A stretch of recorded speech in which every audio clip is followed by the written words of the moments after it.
Students and welcome back to class 8। आज हम हिंदी व्याकरण के अनुच्छेद विषय के बारे में अध्ययन करेंगे। अनुच्छेद, सबसे पहले अनुच्छेद की परिभाषा को समझेंगे। किसी भी विषय के सभी पक्षों को संक्षिप्त रूप में तर्क संगत अभिव्यक्त करना अनुच्छेद कहलाता है। अर्थात कि कोई भी एक विषय जिसपे हमें अनुच्छेद लेखन करना होता है, अनुच्छेद लिखना होता है, एक पैराग्राफ लिखना होता है, उसको हम उतने संक्षिप्त शब्दों में अपने भाव व्यक्त करते हैं और एकदम स्पष्ट और सरल और सीधी भाषा में, तो वो अनुच्छेद कहलाता है। और आगे अनुच्छेद की विशेषताएं। संक्षिप्तता, अनुच्छेद संक्षिप्त अर्थात छोटा होना चाहिए। सटीक शब्दावली, उसमें उसके शब्द एकदम सटीक होने चाहिए, मतलब जो टॉपिक जिस विषय पे अनुच्छेद लिखना है उसमें हमें वैसे ही शब्दों का प्रयोग करना चाहिए। स्पष्ट अभिव्यक्ति, हम जो वाक्य लिखते हैं अनुच्छेद, उसके अंदर हमारे जो वाक्य लिखे जाते हैं उनके अंदर जो विषय दिया गया है वो अभिव्यक्त एकदम स्पष्ट होना चाहिए, मतलब विषय के बारे में अच्छे से अभिव्यक्ति करनी चाहिए, समझाना चाहिए। समरूपता, वाक्य क्रमबद्ध रूप से होने चाहिए, स्टेप बाय स्टेप, एक के बाद एक के बाद एक क्रमबद्ध वाक्य लिखने चाहिए। अनुच्छेद की कुछ और भी विशेषताएं हैं कि शुद्ध का विशेष महत्व रहता है। इसके अंदर शब्द जो होते हैं उन शब्दों का बहुत महत्व रहता है, अर्थात शब्द सीमा हमें बताई जाती है और उसके अनुसार ही हमें अनुच्छेद लिखना होता है।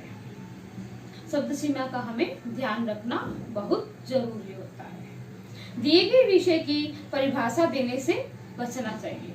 हमें एक विषय दिया गया हंसी का महत्व, तो हमें उसे लंबा चौड़ा नहीं बढ़ा के रखना चाहिए, या फिर हमें कहा गया किसी एक घटना के बारे में वर्णन करो, या हमें ये कहा गया कि हमें स्वच्छता अभियान के बारे में हमने भाग लिया तो उसके बारे में एक पैराग्राफ लिखना है, तो हम इन सब में क्या करेंगे, वो ही लिखेंगे जो हमें पूछा गया कि मैंने स्वच्छता अभियान में ये कार्य किया, सप्ताह में ये होता है, हमें ये बताना होता है। हमें ये नहीं बता वहाँ पे ये भी आया था, वहाँ पे मंत्री महोदय भी आए थे, वहाँ पे मेरे दोस्त लोग भी आए थे, हमें ये सब नहीं बताना है। ये अनावश्यक विस्तार होता है।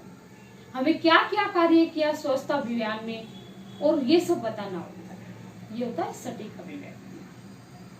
अनुच्छेद को किसी अनावश्यक दिशा में नहीं ले जाना चाहिए, मतलब जिस विषय में पूछा गया उस विषय पे ही हमें बताना चाहिए। जैसे हमें बरसात के बारे में पूछा गया तो हमें बरसात के बारे में ही बनाना चाहिए, उसमें भूकंप, आंधी ये सब शामिल नहीं करना चाहिए। तो दूसरा अनावश्यक दूसरा विषय भी नहीं जोड़ना चाहिए और उस पर लंबा चौड़ा नहीं, हमें शब्द सीमा का भी ध्यान रखना चाहिए। ऊपर जो शब्द सीमा दी होती है उसी के अनुसार अनुच्छेद लिखना चाहिए। सटीक शब्दों का प्रयोग करना चाहिए, विषय के अनुसार ही, मैंने पहले भी बताया, सटीक शब्दों का प्रयोग करना चाहिए। अनुच्छेद लिखते समय हमें कुछ बातें होती हैं जिनका ध्यान रखना जरूरी होता है। पहली है, दिए गए विषय के सभी अनिवार्य बिंदुओं का समावेश होना चाहिए। हमें अगर कोई विषय दिया गया है तो उसके अंदर उसके बारे में हमें बताना चाहिए कि इस विषय जैसे मैंने अभी बोला कि हंसी का महत्व है, तो हंसी से हमें क्या महत्व है, हमारे जीवन में क्या फायदे हैं, ये सब बताना चाहिए। एक दिन मैंने अपने दोस्त के साथ में वहां पे हंसी, उसने जोक सुनाया, ये अनावश्यक विस्तार है, ये नहीं बताना। हंसी का महत्व क्या हमारे जीवन में, वो हमें उससे हमें क्या फायदा होता है, वो उसपे हमें एक अनुच्छेद लिखना होता है। वाक्य छोटे और प्रभावी होने चाहिए, छोटे छोटे वाक्य लिखने चाहिए, लंबे चौड़े वाक्य नहीं लिखना चाहिए। वाक्यों में समरूपता होना चाहिए, वो एक क्रमबद्धता होनी चाहिए, एक के बाद एक। मुहावरे या यथानुसार लोकोक्ति का प्रयोग अनुच्छेद को प्रभावी बनाता है। हम उसमें मुहावरे और लोकोक्तियों का प्रयोग तो अवश्य कर सकते हैं, इससे हमारा अनुच्छेद प्रभावी, मतलब पढ़ने वाले को बहुत इंटरेस्टिंग लगता है। प्रयास यह करना चाहिए कि अनेक शब्दों के लिए भी एक शब्द का प्रयोग हो जाए, तो अनेक शब्दों के लिए एक शब्द का प्रयोग करेंगे तो हमारा वाक्य, हमारे पास शब्द सीमा बचे, शब्द की वो बचत होगी और हम उसके बारे में और बता सकते हैं। तो अनेक शब्दों के लिए एक शब्द का प्रयोग इसलिए करना चाहिए। यदि आना आवश्यक न हो तो किसी पारिभाषिक शब्दावली का बार बार प्रयोग नहीं हो। अगर हमें जरूरी नहीं हो तो एक बात को हमने ऊपर बता दिया, और हमें अगर आवश्यकता पड़े तो ही उसी बात को हम दोबारा दोहराएं, वरना हमें एक बात को पुनः पुनः या फिर से नहीं दोहराना चाहिए। अब हम एक अनुच्छेद विषय के बारे में अध्ययन करते हैं। टॉपिक हमारा है, विषय है हंसी का महत्व। आजकल हंसी भी दुर्लभ होती जा रही है। दुर्लभ मतलब गायब या फिर कमजोर पड़ती जा रही है। क्या सभी के चेहरों पर अधिकतर तनाव, चिंता, दुख, उदासी ही दिखाई देती है, क्योंकि आजकल सबकी लाइफ में चिंता टेंशन ही टेंशन है, इससे सबके चेहरे पे उदासी नजर आती है। मुस्कुराते हुए चेहरों का मानो अकाल ही पड़ गया। यहाँ पे मुहावरे का प्रयोग हो गया, मतलब गायब ही हो गए, कमी पड़ गई। अकाल पड़ना मतलब कमी पड़ जाना। क्या आप जानते हैं कि एक वयस्क मनुष्य एक बच्चे के मुकाबले केवल 30% हंसता है। यहाँ पे जरूरी बातें भी बताई गई है कि एक वयस्क मनुष्य कितना हंसता है, एक बच्चा कितना हंसता है, क्योंकि बच्चा टेंशन फ्री रहता है इसलिए वो ज्यादा हंसता है, और इंसान अब बड़े वयस्क मतलब जवान लोगों में टेंशन ज्यादा होती है, पढ़ाई लिखाई काम धंधे के लिए। यही कारण है कि आजकल के तनावपूर्ण जीवन में मनुष्य अनेक घातक बीमारियों का शिकार होता जा रहा है। तो हंसी का महत्व है तो ये है, और यहाँ पे अगर ये सब नहीं बताया जाता, बताना ही जरूरी है कि उससे हंसी का हमारे जीवन में क्या महत्व है। उससे अगर हम नहीं अपने जीवन में लेंगे, अपनाएंगे, और हम अपने जीवन में हंसेंगे नहीं, तो हमें क्या नुकसान होगा। तो यहाँ पे बताया गया कि कई घातक बीमारियों का शिकार होते जा रहा है मनुष्य। घातक मतलब कई जानलेवा बीमारियां चिंता के कारण, अंदर ही अंदर हमारे इस चिंता की वजह से, नहीं हंसने की वजह से बहुत बीमारियां फैलती है। हंसना सेहत के लिए अति आवश्यक है, बहुत जरूरी है हंसना सेहत के लिए।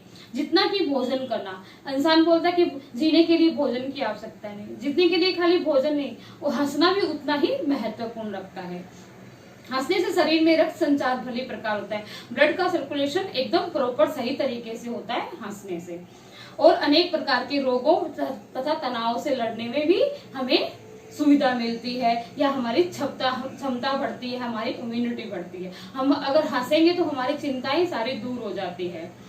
चाहे आप कितने ही व्यस्त क्यों ना हो, कितने भी आप बिजी क्यों ना हो, परंतु अपने लिए समय अवश्य निकालना चाहिए। अपने शरीर का ध्यान देना, हंसना, दिमाग को फ्रेश रखना, इसलिए हमें अपने जीवन में अपने लिए भी समय जरूर निकालना चाहिए, जिससे आप दोबारा बच्चा बनकर वही हंसी और खुशी प्राप्त कर सको। अपने लिए समय निकालोगे तो हंसी खुशी भी प्राप्त करोगे। सारे दिन बिजी लाइफ, काम ये वो, तो हम चिंता से ग्रसित हो जाएंगे। जो आपके बचपन में मिली थी, आज तो यह नारा होना चाहिए, हंसो हंसाओ जीवन खुशहाल बनाओ। मतलब आज की जो जीवन हमारा है, जो हमारी आज की जीवन शैली है, उसको देखते हुए हमें यह नारा भी अपनाना चाहिए कि हंसो और हंसाओ, खुद भी हंसो और दूसरों को भी हंसाओ, तभी